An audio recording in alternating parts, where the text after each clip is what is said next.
I consiglieri comunali Pasquale Cucchiara, Alleanza Verdi e Sinistra, e Salvatore Bellavia del Partito Democratico hanno presentato una proposta formale al Consiglio Comunale di Favara,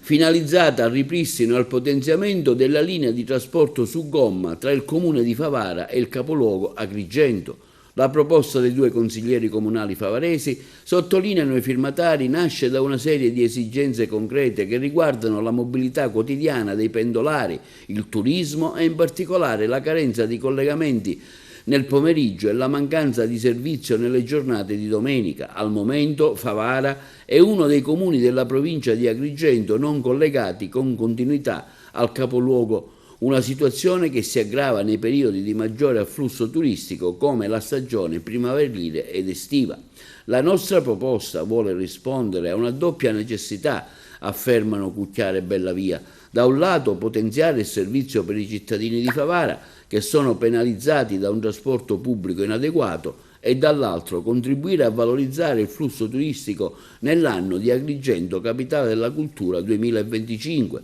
L'accesso facile e continuo alla città di Agrigento è fondamentale per garantire una mobilità fluida e accessibile a tutti. La proposta, se approvata favorevolmente, impegnerà l'amministrazione comunale di Favara a sollecitare l'intervento della Regione Siciliana, in particolare dell'assessorato alle infrastrutture e mobilità, per garantire il ripristino e il potenziamento della linea di collegamento su gomma, prevedendo una maggiore frequenza dei servizi e la copertura anche nei giorni festivi e nelle ore pomeridiane.